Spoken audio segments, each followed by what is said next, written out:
हर खबर पर होगी आपकी पकड़। डाउनलोड कीजिए एबीपी लाइव ऐप। तो चुनाव का मौसम शुरू हो गया है और बिहार के लिए एक के बाद एक कई सौगातों की बौछार हो रही है। आज प्रधानमंत्री मोदी ने 14,000 करोड़ से ज्यादा की योजनाओं का शिलान्यास किया है और अभी प्रधानमंत्री मोदी का संबोधन हो रहा है। आपको सीधे लिए चलते हैं। प्रोजेक्ट की घोषणा की गई थी। इसके अलावा भारतमाला प्रोजेक्ट के तहत भी लगभग 650 किलोमीटर नेशनल हाईवे का निर्माण किया जा रहा है। आज बिहार में नेशनल हाईवे ग्रिड को गति दी जा रही है। पूर्वी और पश्चिमी बिहार को जोड़ने के लिए 4 लेनिंग के 5 प्रोजेक्ट, उत्तरी भारत को दक्षिण भारत से जोड़ने के लिए 6 प्रोजेक्ट पर काम चल रहा है।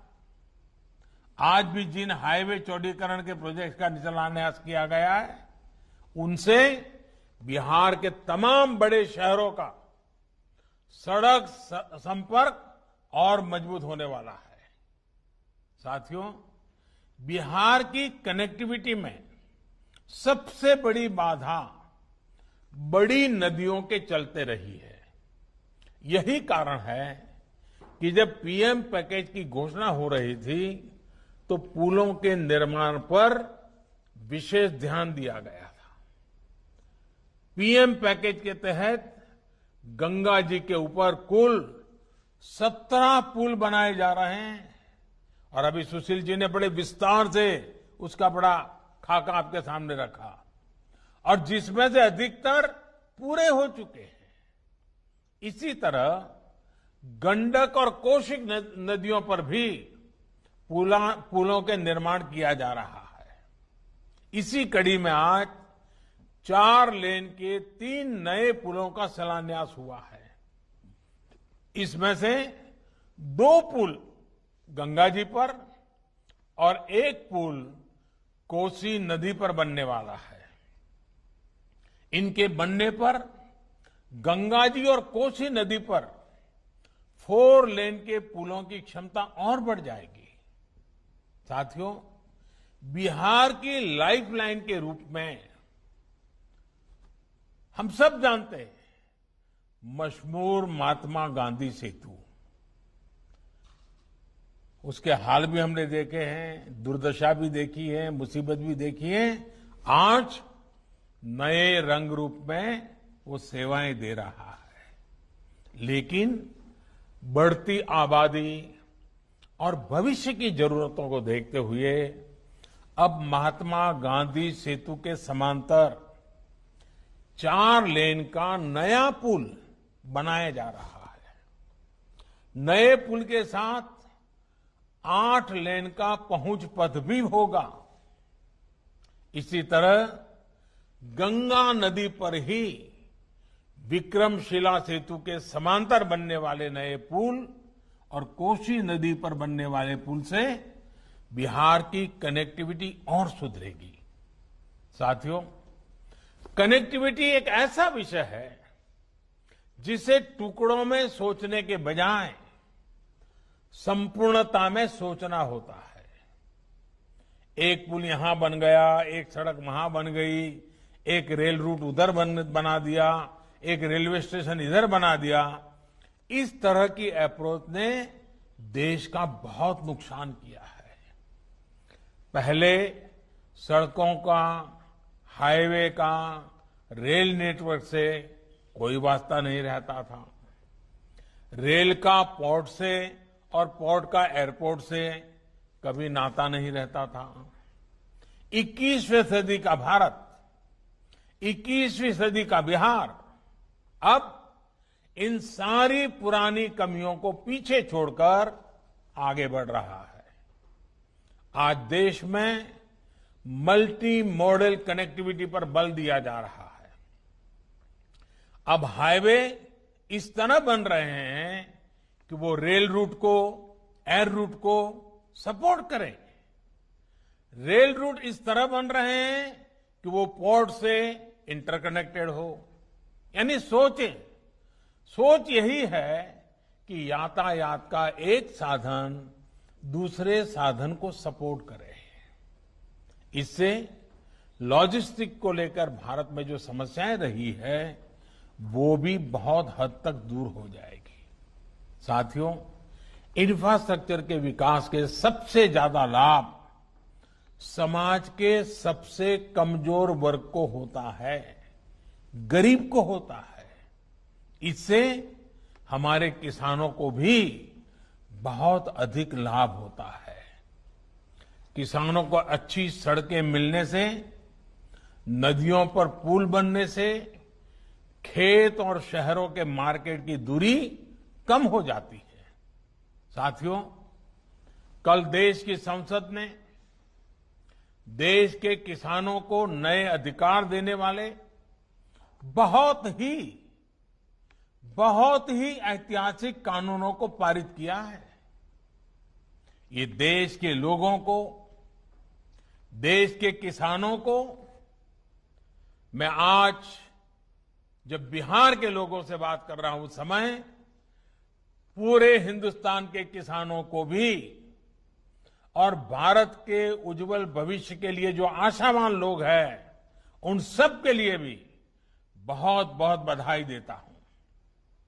ये सुधार 21वीं सदी के भारत की जरूरत है।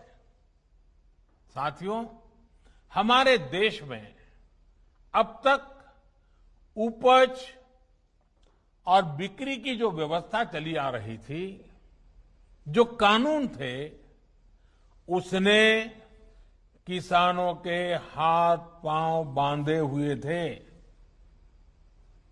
इन कानूनों की आड़ में देश में ऐसे ताकतवर गिरोह पैदा हो गए थे जो किसानों की मजबूरी का फायदा उठा रहे थे। आखिर ये कब तक चलता रहता? और इसलिए इस व्यवस्था में बदलाव करना आवश्यक था और ये बदलाव हमारी सरकार ने करके दिखाया है। नए कृषि सुधारों ने देश के हर किसान को ये आजादी दी है कि वो किसी को भी कहीं पर भी अपनी फसल, अपने फल सब्जियां अपनी शर्तों पर बेच सकता है। अब उसे अपने क्षेत्र की मंडी के अलावा भी कई और विकल्प मिल गए हैं। अब उसे अगर मंडी में ज्यादा लाभ मिलेगा तो वहां मंडी में जाकर अपनी फसल बेचेगा। मंडी के अलावा कहीं और से ज्यादा पैसा मिलता है, ज्यादा लाभ मिलता है तो वहां जाकर के बेचेगा।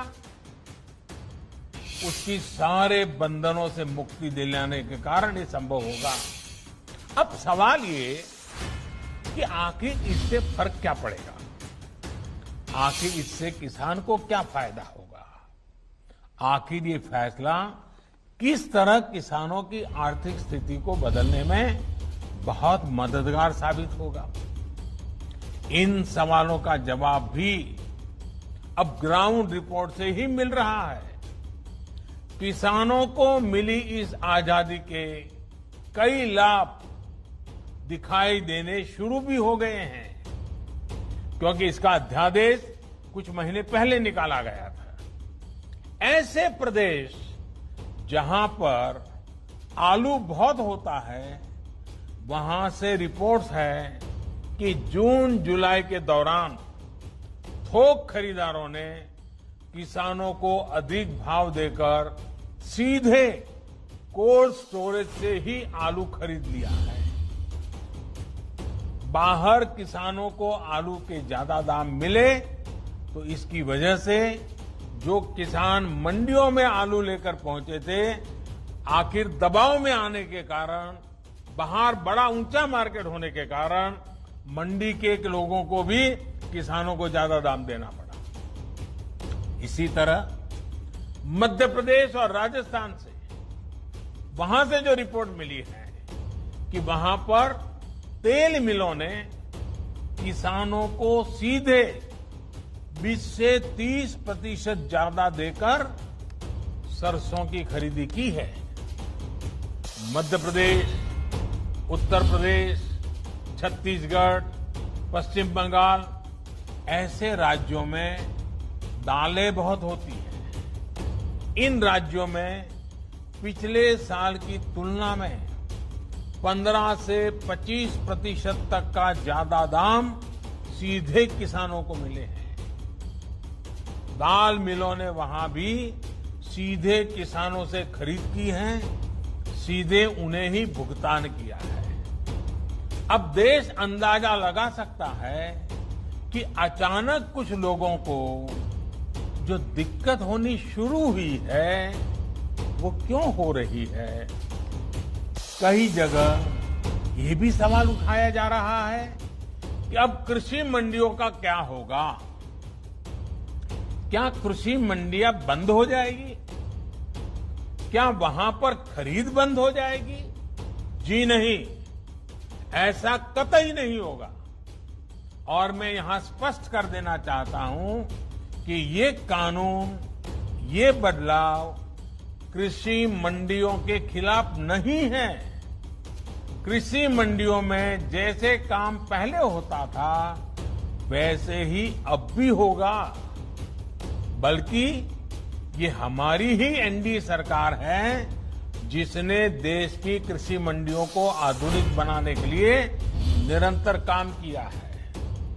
कृषि मंडियों के कार्यालयों को ठीक करने के लिए, वहां का कंप्यूटराइजेशन कराने के लिए पिछले 5-6 साल में से देश में बहुत बड़ा अभियान चल रहा है। इसलिए जो ये कहता है कि नए कृषि सुधारों के बाद कृषि मंडियां समाप्त हो जाएगी तो वो किसानों से सरासर झूठ बोल रहा है। साथियों, बहुत पुरानी कहावत है कि संगठन में शक्ति होती है। कृषि सुधार से जुड़ा दूसरा कानून इसी से प्रेरित है। आज हमारे यहां 85% से ज्यादा किसान ऐसे हैं जो बहुत थोड़ी सी जमीन उनके पास है। किसी के पास 1 एकड़, किसी के पास 2 एकड़, किसी के पास 1 हेक्टेयर, किसी के पास 2 हेक्टेयर। सब छोटे किसान हैं। छोटी सी जमीन पर खेती करके अपना गुजारा करता है। इस वजह से इनका खर्च भी बढ़ जाता है और उन्हें अपनी थोड़ी सी उपज बेचने पर सही कीमत भी नहीं मिलती है। लेकिन जब किसी क्षेत्र के ऐसे किसान अगर एक संगठन बनाकर यही काम करते हैं तो उनका खर्च भी कम होता है और सही कीमत भी सुनिश्चित होती है। बाहर से आए खरीदार इन संगठनों से बाकायदा समझौता करके सीधे उनकी उपज खरीद सकते हैं। ऐसे में किसानों के हितों की रक्षा के लिए ही दूसरा कानून बनाया गया है। एक ऐसा अनोखा कानून है जहां किसान के ऊपर कोई बंधन नहीं होगा। किसान के खेत की सुरक्षा, उसकी जमीन की मालिकी की सुरक्षा, किसान को अच्छे बीज, किसान को अच्छी खाद, सभी की जिम्मेदारी जो किसान के साथ कॉन्ट्रैक्ट करेगा उस खरीदार की होगी। किसान से जो समझौता करेगा उस समझौता करने वाले की होगी। साथियों, इन सुधारों से कृषि में निवेश बढ़ेगा, किसानों को आधुनिक टेक्नोलॉजी मिलेगी, किसानों के उत्पाद और आसानी से अंतर्राष्ट्रीय बाजार में पहुंचेंगे। मुझे बताया गया है कि यहां बिहार में हाल ही में 5 कृषि उत्पादक संघों ने मिलकर चावल बेचने वाली एक बहुत मशहूर कंपनी के साथ एक समझौता किया है। इस समझौते के तहत 4000 टन धान वो कंपनी बिहार के इन एफपीओ से खरीदेगी। अब इन एफपीओ से जुड़े किसानों को मंडी नहीं जाना पड़ेगा। उनकी उपज अब सीधे नेशनल और इंटरनेशनल मार्केट में पहुंचेगी। साफ है इन सुधारों के बाद खेती से जुड़े बहुत सारे छोटे बड़े उद्योगों के लिए बहुत बड़ा मार्ग खुलेगा। ग्रामीण उद्योगों की ओर देश आगे बढ़ेगा। मैं आपको एक और उदाहरण देता हूं। मान लीजिए कोई नौजवान एग्रीकल्चर सेक्टर में कोई स्टार्टअप शुरू करना चाहता है। वो चिप्स की फैक्ट्री ही खोलना चाहता है। अभी तक ज्यादातर जगह होता यह था कि पहले उसे मंडी में जाकर आलू खरीदने होते थे, फिर वो अपना काम शुरू कर पाता था। लेकिन अब वो नौजवान जो नए नए सपने लेकर के आया है, वो सीधे गांव के किसान के पास जाकर उससे आलू के लिए समझौता कर सकेगा। वो किसान को बताएगा कि मुझे इस क्वालिटी का आलू चाहिए, इतना आलू चाहिए। वो किसान को अच्छी क्वालिटी के आलू पैदा करने में हर तरह की तकनीकी सहायता भी करेगा। साथियों, इस तरह के समझौतों का एक और पहलू है।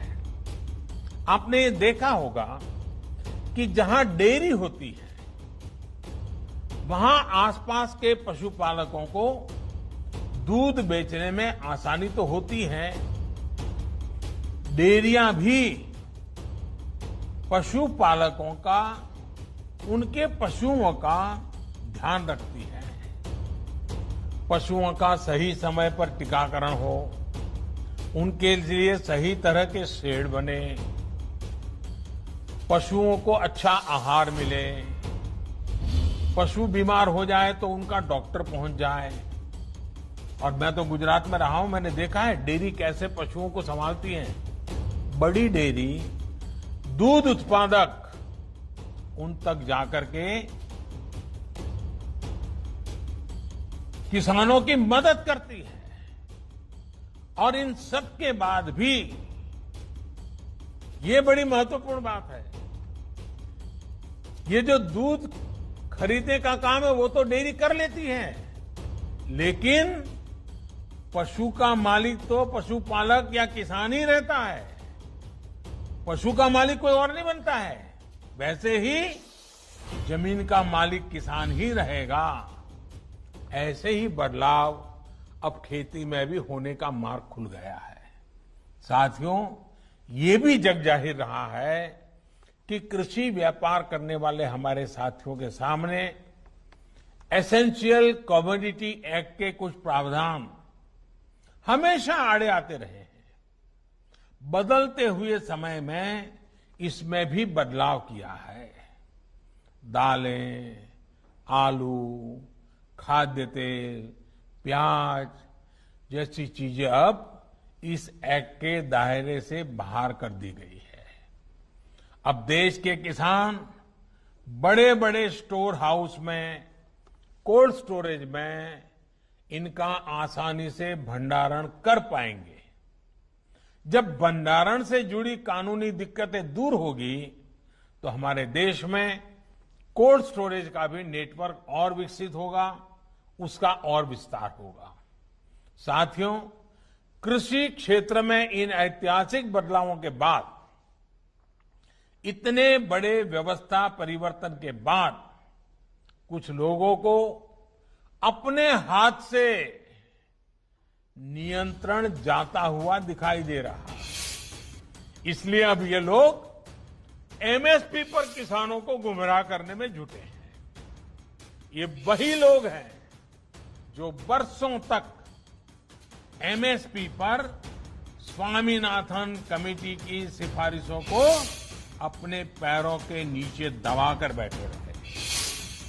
मैं देश के प्रत्येक किसान को इस बात का भरोसा देता हूं कि एमएसपी की व्यवस्था जैसे पहले चलती आ रही थी वैसे ही चलती रहने वाली है। इसी तरह हर सीजन में सरकारी खरीद के लिए जिस तरह अभियान चलाया जाता है वो भी पहले की तरह चलते रहेंगे। साथियों, किसानों को एमएसपी देने और सरकारी खरीद के लिए जितना काम हमारी सरकार ने किया है वो पहले कभी नहीं किया गया। बीते 5 साल में जितनी सरकारी खरीद हुई है और 2014 से पहले के 5 साल में जितनी सरकारी खरीदी हुई है उसके आंकड़े देखोगे तो कौन सच बोल रहा है, कौन किसानों के लिए काम कर रहा है, कौन किसानों के भलाई के लिए काम कर रहा है, इसकी गवाही वहीं से मिल जाएगी।